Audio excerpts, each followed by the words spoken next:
I never expected to hear my mother dismiss my entire existence with a single phrase, but there it was, floating through the kitchen doorway like poison gas while I stood frozen, dish towel in hand, barely breathing. "Oh, don't worry about Maya," my mother said into her phone, her voice dripping with that sugary tone she reserved for important conversations. "She's just someone we hired to help around here. We need to focus on Clara's violin recital. It could be her big break." My name is Maya, and at 22, I'd spent most of my life being my family's backbone while simultaneously being treated like their shadow. The eldest of 5 sisters, I'd changed more diapers than my mother and cooked more meals than I could count. But hearing my presence reduced to just someone we hired to help, that was new, that was different. I gripped the kitchen counter, my knuckles turning white. Through the doorway, I could see my mother pacing in her designer heels, gesturing animatedly as she discussed my 10-year-old sister's upcoming performance. Clara, the golden child, the one who got private lessons while I worked part-time jobs to help pay our bills. "The dress alone is costing a fortune," Mother continued. "But Robert says it's worth every penny. You should see how she lights up on stage, Evelyn. She's going to be somebody special. Unlike me, apparently." The sound of violin scales drifted down from upstairs, Clara practicing as always. The notes felt like tiny needles in my skin now. I'd given up my own piano lessons at 12 so Clara could start hers. "You're the big sister," Mother had said then. "You understand, don't you?" I'd understood too much for too long. My phone buzzed in my pocket. Probably another text from Olivia or Sophia, my younger sisters, asking when dinner would be ready. They were old enough to know better, but young enough to still follow the family pattern. At 16 and 14, they lived in the space between Clara's spotlight and my shadows. "Of course we'll need photos," Mother laughed into the phone. "Professional ones? Naturally. We can't have anything less for our little star." I thought about the stack of college brochures hidden under my mattress, the ones I'd been secretly collecting.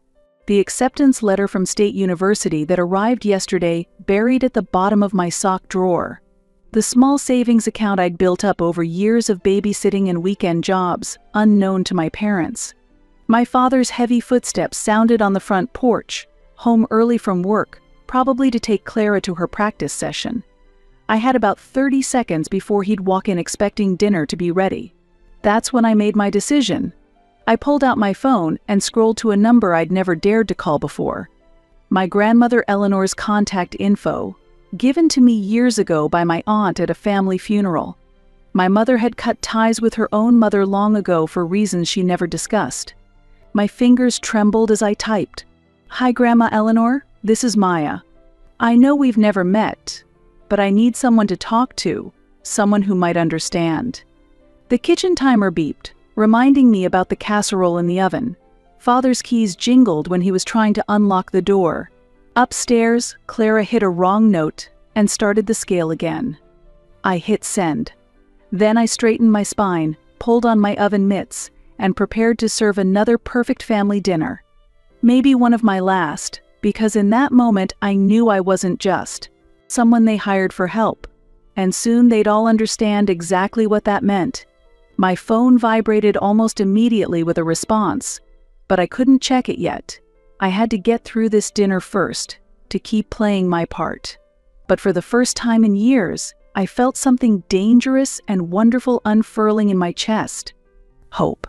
Grandma Eleanor's response changed everything. After 3 days of secret text messages and late-night calls, she invited me to meet her at a small cafe downtown. I told my mother I was picking up extra hours at work, a lie she barely acknowledged while helping Clara practice her scales. The cafe was quiet when I walked in, just a few morning stragglers nursing their coffees. And there she was, my grandmother, sitting straight-backed in a corner booth, elegant in a deep blue blazer. She looked nothing like the villain my mother had painted her as over the years. "Maya," she said, standing to embrace me. Her perfume reminded me of gardenias. "You look just like my mother, except for your age." The words slipped out before I could stop them. Eleanor's smile turned wistful. "Ah, so we're jumping right in. Good. I always preferred honest conversations." She gestured for me to sit. "Tell me about the acceptance letter." I nearly knocked over my water glass. "How did you?" "I made some calls to State University after your first message. I still have friends on the board." She stirred her tea with precise movements. "Full scholarship offer. But you haven't told your parents yet, have you?" Before I could respond, my phone buzzed. A text from Sophia. "Where are you?"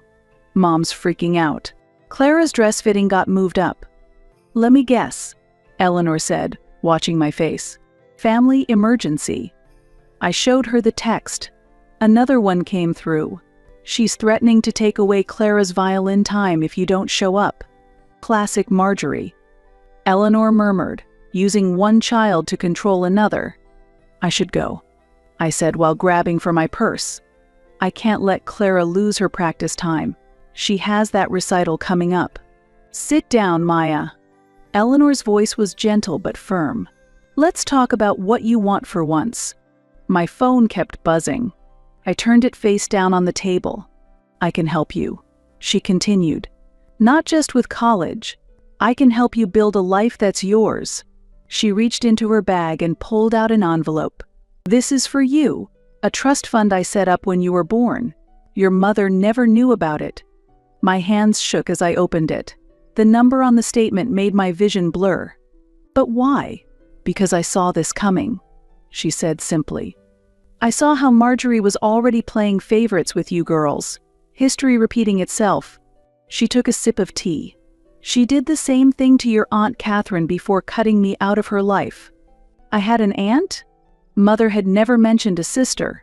The cafe door chimed. I looked up and froze. Olivia stood there, her art portfolio clutched to her chest, eyes wide with recognition. "I followed you." She blurted out. "I'm sorry, but I knew something was going on." And she looked at Eleanor. "You're our grandmother." Eleanor's face softened. "Hello, Olivia. Your artwork is extraordinary, by the way. I saw your piece in the youth gallery downtown last month." Olivia's cheeks flushed. "You saw that?" "Mom and Dad didn't even go to the opening." "Of course they didn't," I muttered. My phone buzzed again. "Mother this time. Your selfishness is ruining Clara's big day. Come home now." Olivia read the message over my shoulder and squared her shoulders. "I'm staying here with you and Grandma Eleanor." Something shifted in my chest. Pride, maybe, or relief. I wasn't alone anymore. Eleanor smiled at us both. "Well then, shall we order some real breakfast and talk about your futures?" Both of them. As we settled into talk, I felt the weight of years of obligation starting to crack, but beneath that weight was something stronger. The foundation of a new kind of family, built on choice rather than duty. My phone kept buzzing, but for the first time in my life, I let it ring. I knew the moment I walked into our house that everything was about to explode. The acceptance letter from State University sat on the kitchen counter, torn open. Mother stood by the window, her back rigid, while Father's face had that dangerous stillness I'd learned to fear over the years. "When were you planning to tell us?" Mother's voice was eerily calm. I set my bag down slowly, buying time. I was waiting for the right moment. The right moment. Father picked up the letter. "Like after you'd already abandoned your family?" "After you'd betrayed everything we've sacrificed for you." Sacrificed. The word tasted bitter. "What exactly have you sacrificed for me?" A sharp intake of breath from the doorway made me turn. Clara stood there in her new recital dress, watching with those calculating eyes that made her seem far older than 10. "You're leaving?" she asked, her voice trembling perfectly. "But my big performance? You promised to help me practice." "Don't worry, sweetheart." Mother rushed to comfort her. "Maya's not going anywhere. She understands her responsibilities." My responsibilities? Something snapped inside me. I felt like staff that weren't being paid properly. Like giving up every dream I'd ever had so Clara could have her moment in the spotlight. "That's enough." Father's fist came down on the counter. "You will not speak about your sister that way." Why not? Because she's the only one who matters. I pulled out my phone, fingers shaking as I pulled up the recording from that day. Mother's voice filled the kitchen. She's just someone we hired to help around here. The color drained from Mother's face. You recorded me. I didn't have to. It's burned into my memory. I turned to Clara. Just like I remember giving up my piano lessons for you, my art classes, my summer camp money. Everything. Clara's lower lip quivered, her signature move when she wanted attention. But before she could speak, Olivia appeared behind her. She's right, Olivia said quietly. We all know it's true, Mother. Olivia, go to your room. This doesn't concern you. Actually, it concerns all of us. Sophia stepped out from behind Olivia. And we're tired of pretending it doesn't. Father's face darkened. This is about that woman, isn't it? Your grandmother's been filling your head with nonsense. Grandma Eleanor told me the truth. I shot back. About Aunt Catherine. About why you cut her out, Mother. About how you did the same thing to your sister that you're doing to me. The silence that followed was deafening. Even Clara stopped her performance, looking confused. You have no right, Mother whispered. You don't understand. I understand perfectly. I pulled out the trust fund papers from my bag. And I'm not asking for permission anymore. I'm going to college. I'm building my own life. If you walk out that door, Father's voice was dangerously low. Don't expect to come back. I looked at my sisters. Olivia's determined face, Sophia's quiet support, and Clara's calculating stare. I'm not abandoning them, I said. Unlike you, I know what family really means. You ungrateful. Mother started, but I cut her off. I'm grateful, actually. You've taught me exactly what kind of parent I never want to be. I grabbed my pre-packed bag from behind the couch. I'd known this moment was coming, and headed for the door. Olivia and Sophia moved to follow me, but I shook my head slightly. They needed to stay, for now. We had a plan. Maya, Clara called out, her voice suddenly stripped of its usual manipulation. For a moment she sounded genuinely scared. Don't go. I paused at the door, looking back at my youngest sister. When you're ready to be real with me, Clara, you know how to reach me. Until then, enjoy your spotlight.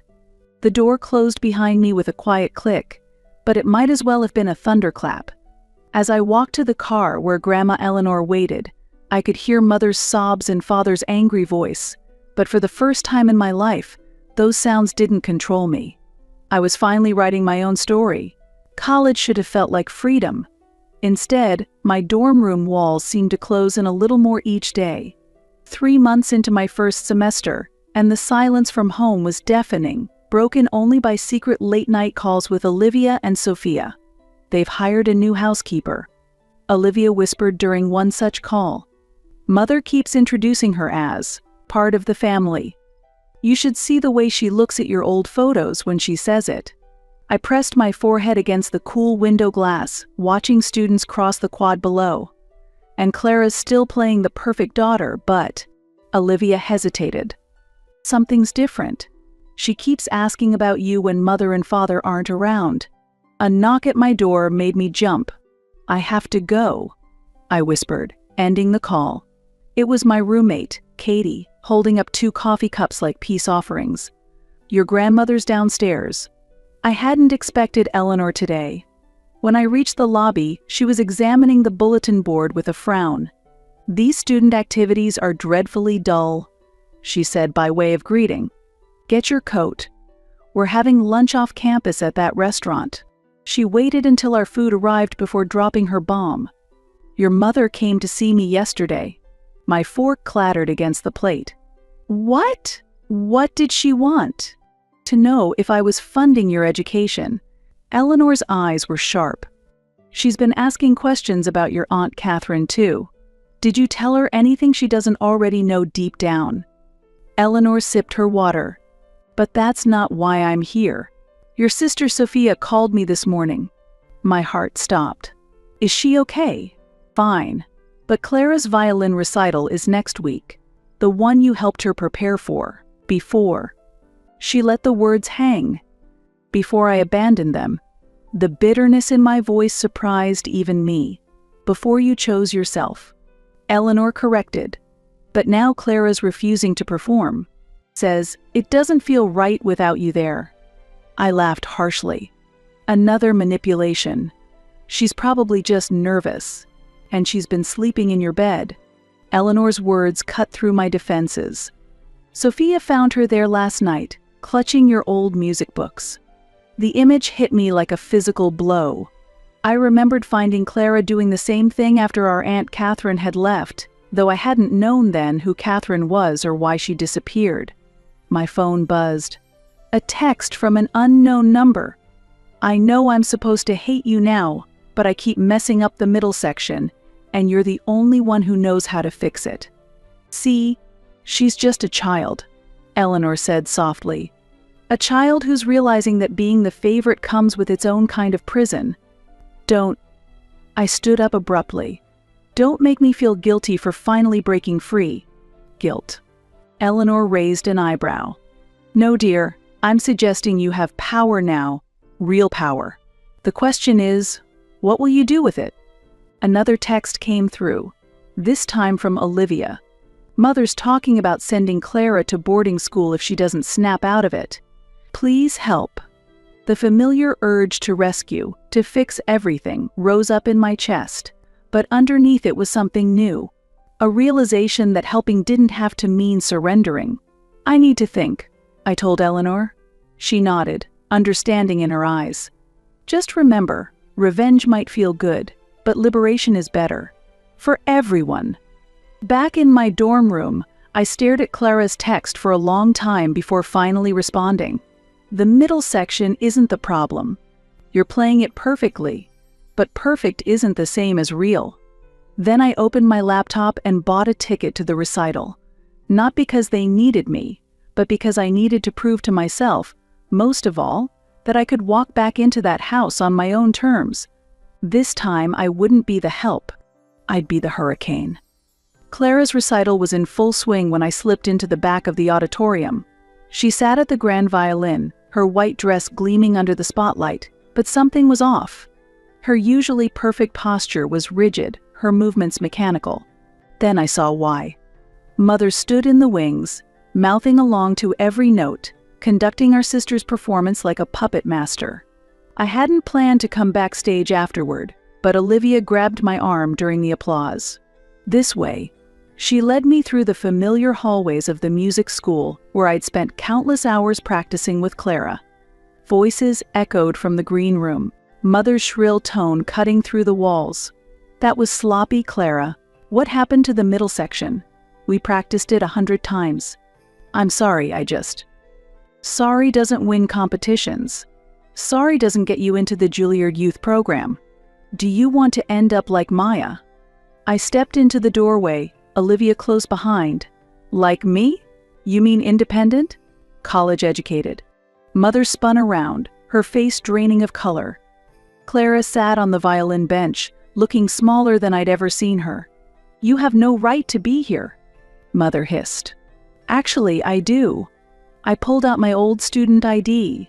I still teach here part-time. Helps pay for college. Clara's head snapped up, her eyes wide. Before anyone could speak, a man in an expensive suit appeared behind me.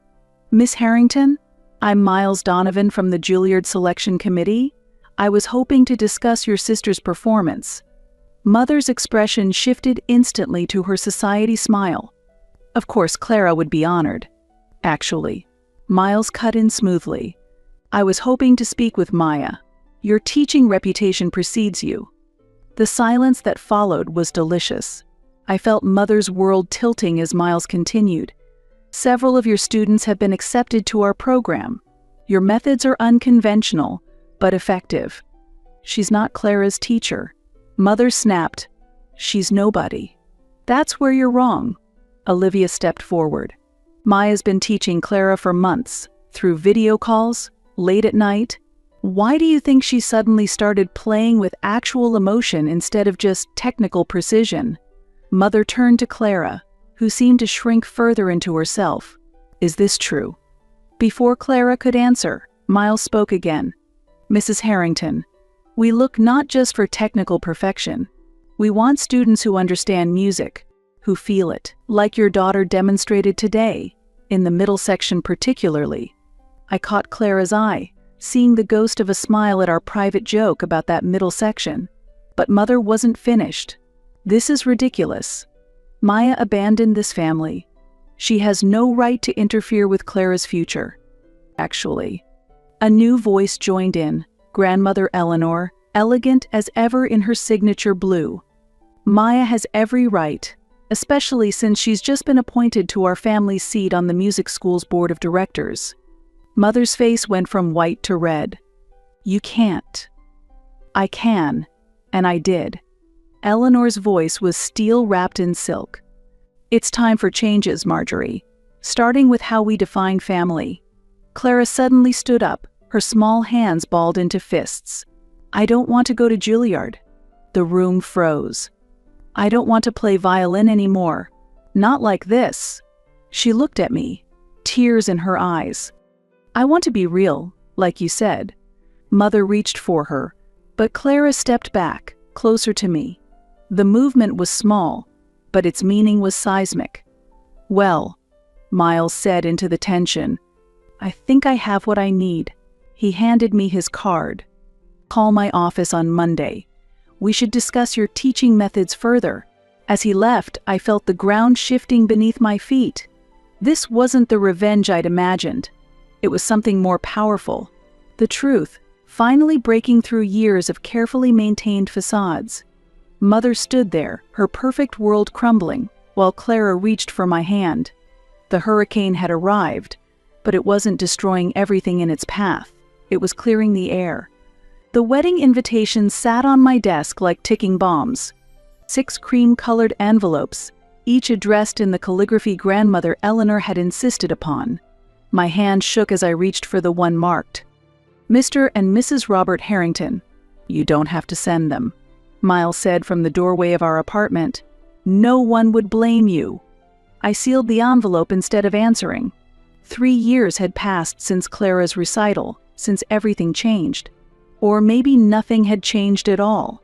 My phone buzzed. Olivia's daily update. Mother's redecorating your old room again. Says it needs to be perfect for when you come to your senses. Another text followed.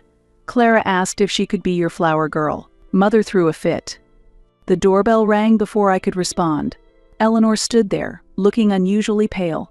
We need to talk. She didn't wait for an invitation, walking straight to my kitchen table. Your mother came to see me yesterday. About the wedding. My stomach dropped. What did she want? To negotiate. Eleanor's voice was careful. She's willing to attend, to bring the whole family, on one condition, of course. Of course there's a condition. I laughed bitterly. What is it? That I resign from the music school board? Give up my teaching position? Let Clara resume her path to Juilliard. The room spun slightly. After 3 years, Clara doesn't even play anymore. She does now. Your mother's been forcing her to practice again. Says it's time to fix the damage you caused. My phone buzzed again. At least this time, it was Sophia. Clara locked herself in the bathroom. Won't stop crying. What do we do? Miles touched my shoulder. Maya, maybe we should postpone. No. I stood up abruptly. I won't let them hijack this too. They're either coming as family or not at all. There's more. Eleanor said quietly. Your father. He's sick. Heart problems. Your mother says this might be his last chance to see you married. The manipulation was so obvious it should have been laughable. Instead, it felt like a knife twisting in my gut. My phone rang. Clara's number. I hadn't heard her voice in months. Against my better judgment, I answered. Please, she whispered. Please just do what they want. I can't take it anymore. I'll play whatever they want, be whatever they want, just make it stop. Her voice breaking, she continued. They're destroying everything you built, Maya. The scholarship program for underprivileged students, the community concerts. Mothers using father's condition to pressure the board. They're voting next week to reverse everything. I looked at the wedding invitations, at Miles's worried face, at Eleanor's knowing eyes. 3 years of building something real, something that helped people, and Mother was systematically dismantling it all. "What would you do?" I asked Eleanor. She smiled sadly. "I already did it, dear. 30 years ago, I chose freedom over family. I'm still not sure if it was worth the cost." My phone buzzed again.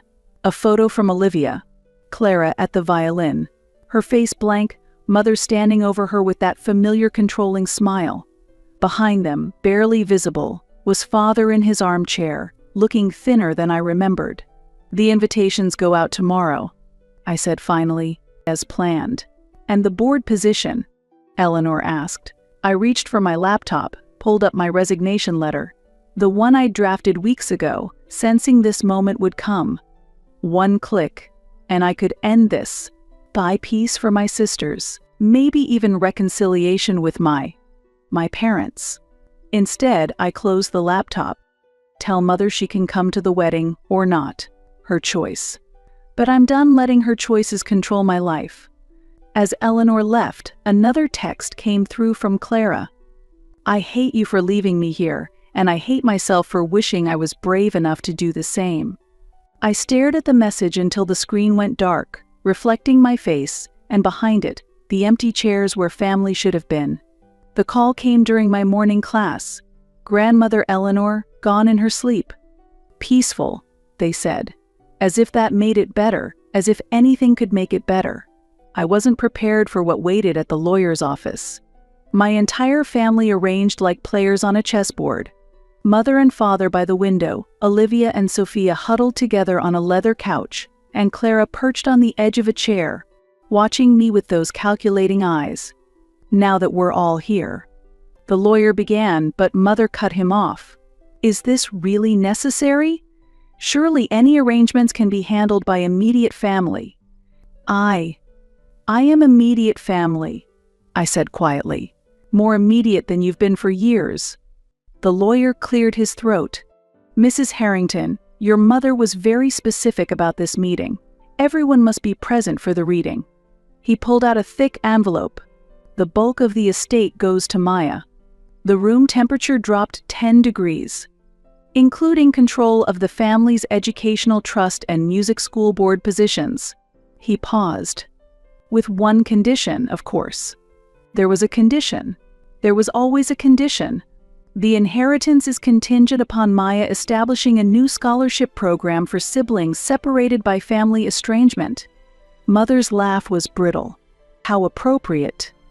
"There's more," the lawyer continued. "A separate trust for Olivia and Sophia's education, and a letter for Clara." Clara's head snapped up. "For me." He handed her an envelope. Her hands shook as she opened it. "This is impossible." Mother stood up. Eleanor had no right. She had every right. Father's voice was unexpectedly quiet. Just like Catherine did. The name hung in the air like smoke. "Don't," Mother warned. "Your sister made her choice," Father continued. "Just like Maya did. Just like Sarah is trying to." Clara was still reading her letter, tears streaming down her face. "She knew," Clara whispered. "Grandma Eleanor knew everything. About the panic attacks before recitals. About practicing until my fingers bled, because it was never good enough. About wishing I could disappear. Like Maya did."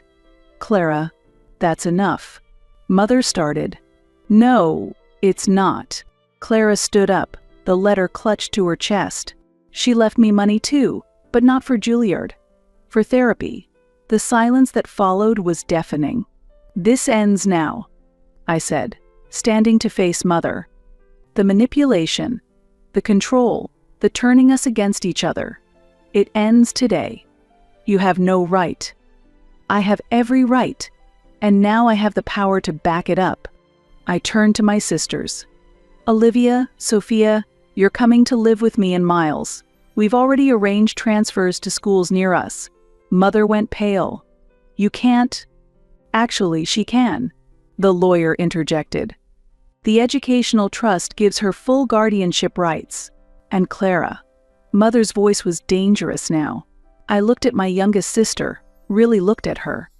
Behind the perfect posture and practiced smile, I saw what Eleanor must have seen. A scared child desperate to break free. That's her choice, I said softly. For once in her life, let it be her choice. Clara stood up slowly, her letter still clutched tight. She took one step toward Mother, then another toward me. Then she stopped exactly between us. I choose me, she whispered. I choose to get help, to figure out who I am without the violin, without the pressure. She looked at Mother. Without you telling me who I have to be. Mother grabbed her purse, heading for the door. You'll regret this, all of you. No, they won't, Father said, still in that quiet voice. He stood up, straightened his jacket, and did something I'd never seen before. He walked away from Mother, toward us. The lawyer smiled slightly. Shall we discuss the details of that scholarship program, Miss Harrington? I sat down, my sisters and father arranging themselves around me like a shield wall. Yes, I said, watching Mother's retreating back. Let's build something new. 1 year later, I stood in Grandmother Eleanor's garden, watching Clara cutting roses with careful precision. Her therapist had suggested gardening as an outlet, something to create that didn't require perfection. The irony wasn't lost on me. Do you ever miss it? I asked. The violin. She considered the question, pruning shears pausing mid-snip. Sometimes. But I miss the music, not the pressure. She looked up at me. I started writing songs instead. On guitar. Is that okay? You don't need my permission, Clara.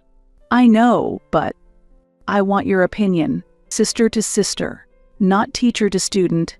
Inside the house, I could hear Olivia and Sophia arguing over college applications.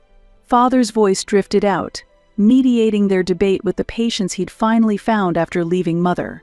She'd moved to Boston last month, chasing some dream of starting over. None of us had heard from her since. Miles appeared on the porch, carrying a stack of manila envelopes. First batch of scholarship applications just came in. The Catherine Eleanor Harrington Scholarship for Family Reconciliation. Grandmother's last gift, turning our pain into purpose. Already, we'd helped 3 sets of siblings reunite, rebuild, redefine what family meant. Can I help review them? Clara asked, setting down her shears. I think I might understand what they're going through. I studied my youngest sister, no longer the perfect porcelain doll Mother had crafted, but something far more valuable. A real person, with scars and strength all her own. Actually, I said, I was hoping you'd join the selection committee permanently. You and Olivia both. Her eyes widened. Really? Really? And Sophia can take over the summer music program once she finishes high school, if she wants. What about you? Clara asked quietly. I'm stepping back a bit.